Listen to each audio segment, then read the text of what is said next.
If you're serious about not just surviving, but actually thriving on YouTube in 2026, then it all boils down to one thing: the tools you're using. So let's break down the essential toolkit that's going to define your growth. And I want to be super clear about this. If you are not using the kinds of tools we're about to talk about, you are, right now, already falling behind. It's time to get you caught up. You know, every great video starts way before you even think about hitting that record button. It all begins with a solid foundation, finding the right idea, and then building a really smart plan around it. Let's look at the tools that make all that happen. Okay, first up, let's talk about the absolute non-negotiables, vidIQ and TubeBuddy. Look, pretty much every creator who's serious about growth uses one of these to figure out what people are actually searching for on YouTube. These tools are all about finding that sweet spot. You know, topics that a ton of people are searching for, but not a lot of creators are making videos about. They do way more than just suggest tags. They'll actually analyze your competition and give your video a score on its potential to rank. For new channels, especially in 2026, getting good at YouTube search isn't just a strategy, it's literally how people are going to find you. So once you have all those amazing ideas, you gotta have a system. I mean, trying to grow a channel without a plan is, well, it's basically impossible. Notion is like your all-in-one command center for scripts and notes, while Trello gives you this really clean visual way to see your video's progress from just an idea all the way to upload day. The workflow for the pros is actually pretty simple. It's a 3-step process. First, you get all your script ideas organized. Step 2, you map out a consistent upload schedule. And third, you track everything so nothing gets lost. This kind of system, it's really what separates the amateurs from the pros. All right, with your plan totally locked in, it's time to get into production. This is the fun part, where you actually bring your ideas to life with editing and design. So, what's the big deal with video production in 2026? What's really changed? Well, the whole game has shifted, especially for new creators, and it pretty much all comes down to how easy it is to get your hands on pro-level software. So, here's the new lay of the land. For beginners, the desktop version of CapCut has become an absolute powerhouse. It's packed with features that used to be only in super expensive software. And then, for the pros, yeah, Premiere Pro and DaVinci Resolve are still the undisputed champs for that deep, ultimate creative control. I mean, just think about what CapCut gives you now.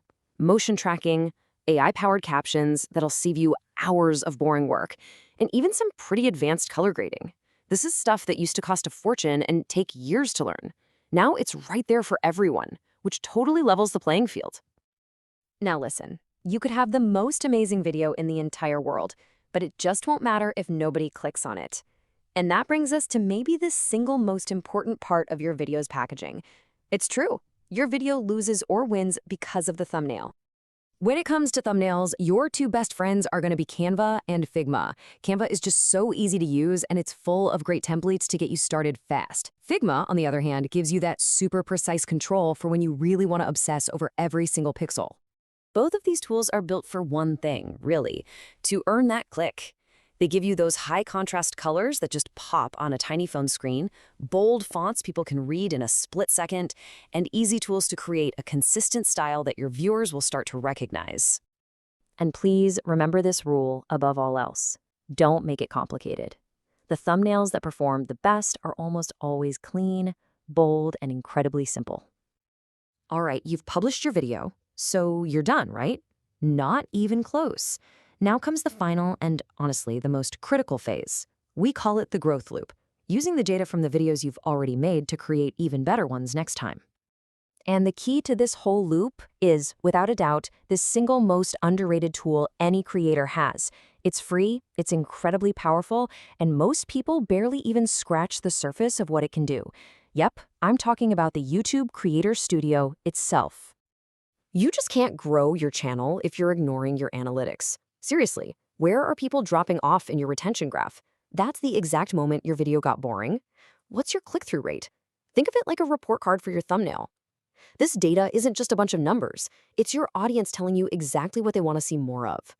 So you see a number like this, a 7.2% click-through rate. What does that even mean? Well, think of it this way. For every 1,000 times YouTube showed your thumbnail to somebody, 72 of them clicked.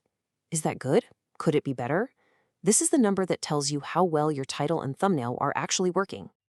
And here's the mindset that really ties all of these tools together. You've got to be an authentic creator. Use AI as a helper, like a co-pilot for ideas and scripts, but never lose your original human voice. Trust me, in 2026, the algorithm is smarter than ever, and it's built to reward creators who make a real human connection. So, with all that said, if you'd like a full deep dive tutorial on any of the specific tools we talked about today, just let me know. Drop a comment below with tool guide, and I'll get one made for you. And don't forget this last thing.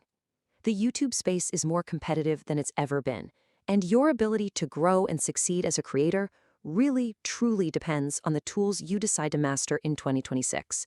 So, choose wisely.